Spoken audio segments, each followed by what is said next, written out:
Hello and welcome back for another clarinet tutorial from Nottingham Music Excellence.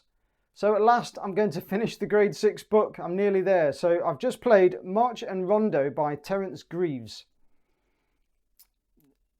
Greaves is the name, I think. I've got a bit of a grievance with this piece, I think.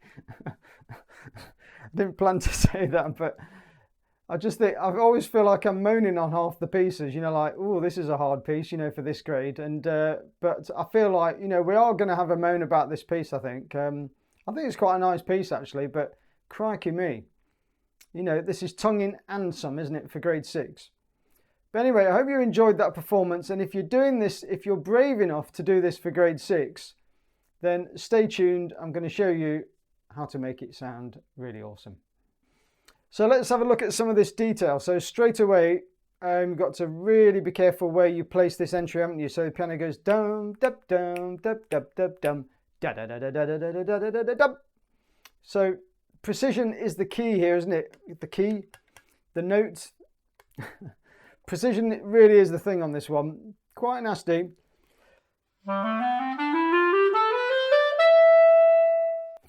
So I think from the outset there, just decide, you know, are you going to use left hand B to right hand C sharp, right hand B to left hand C sharp?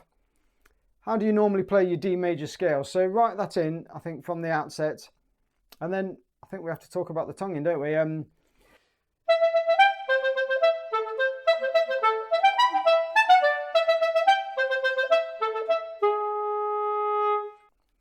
Quite tricky. So very sort of military style kind of playing there, isn't it? Very da da da da da da da da da da da da da da da da da.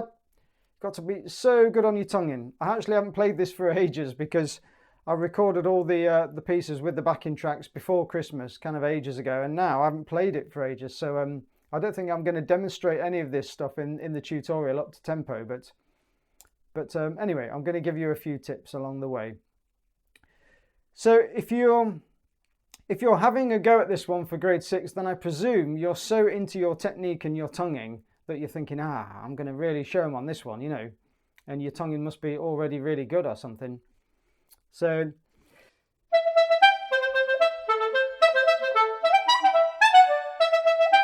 and I think the accents as well, just try and get those in there because that just does add to the, you know, the whole thing, doesn't it? Let's go down a bit. I think we need to talk about bar 9, don't we? This is, woo. So break that up, try different rhythms on it maybe.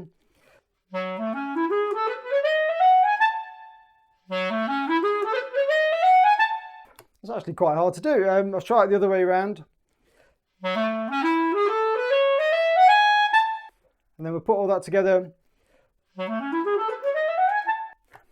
That's quite tricky, I think. So there's no sort of like, you know, you haven't got a half a dozen ways of doing that. You've got to go a particular way around those keys, haven't you? So A sharp, right hand B, left hand C sharp, right hand D sharp. Now here, I think I'm using F to F sharp with this kind of trill key, the little fork key here. F to F sharp, then to G sharp, A sharp.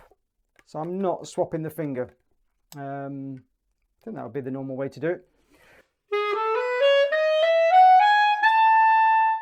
And you're back into your tongue in.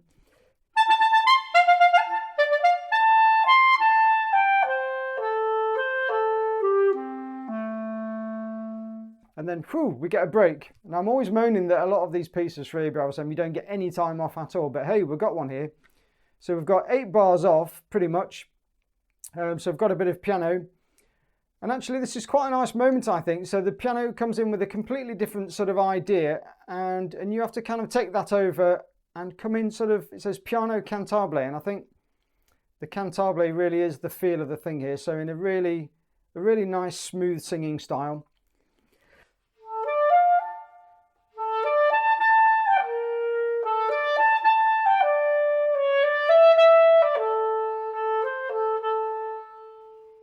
But it's very short-lived, isn't it? You don't get long on that until you get to 29, and then you're back to... And on the next bit, we'll get a few changes going on here, don't we? So we've got...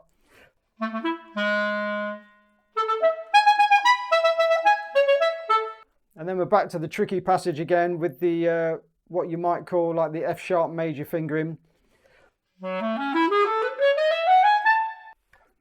Or the B major fingering. I guess you could call it more F sharp major, couldn't you? Because that E sharp in there.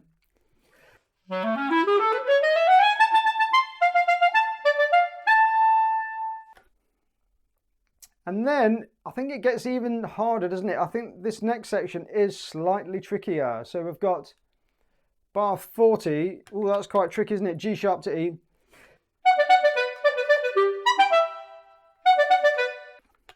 That's not easy, I don't think.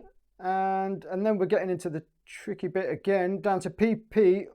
Now this is really hard. If you go down to PP, it makes it even twice as hard, I think, doesn't it?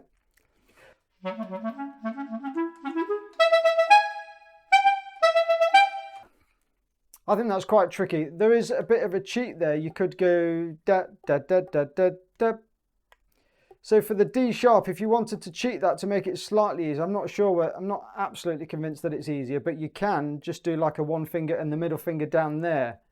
So you've done your G sharp and B. So ba ba ba ba bum. You could just do that for the D sharp.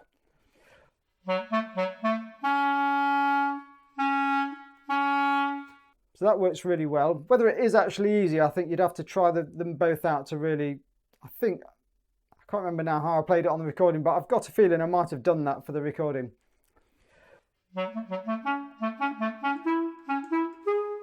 And then for the last beat, I go away from that fingering and just use the standard fingering, I think.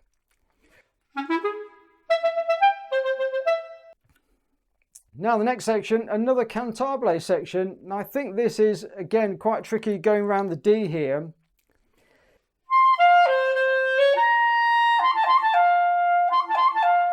When I practiced it, I didn't think that's not too bad, but when I tried to sort of synchronize that with the backing track, I found that quite tricky to get really sort of perfect. You might want to, instead of using the little finger with the D, you might want to make it slightly easier by just ignoring the little finger maybe and just go ba-da-da-da-dum and just do like a kind of a cheat D maybe. So D maybe just without that little finger. It might just help you to get around those intervals quicker without having to add that extra button. So see what you think to that. I'll just try that. I'll just do that in slow motion so you can hear it. So I'm going to start with the proper D.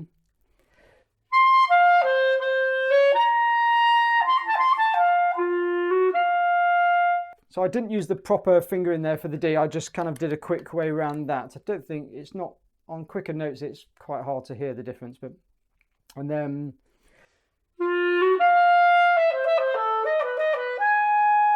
that's nasty, isn't it?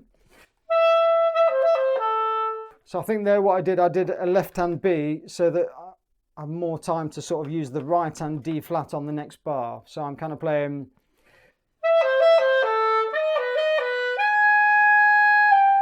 So I'm going from left hand B to right hand D flats there. And then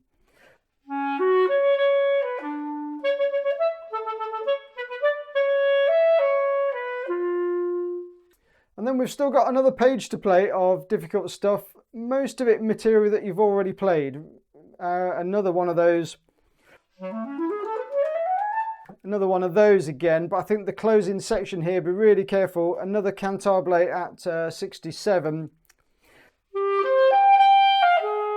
but down to the B flat makes it a bit more awkward, doesn't it, to make that sound nice.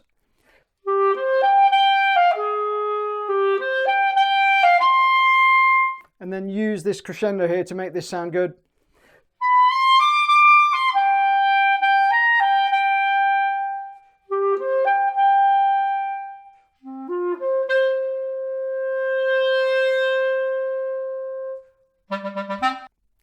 So all in all, I do like this piece actually. I think it's got a really catchy tune. I remember when I played this in December or November, whenever it was, I remember it was kind of really buzzing around my head for a few days. It's quite an addictive tune. But the question is it a good piece to do for grade 6? It's certainly quite hard.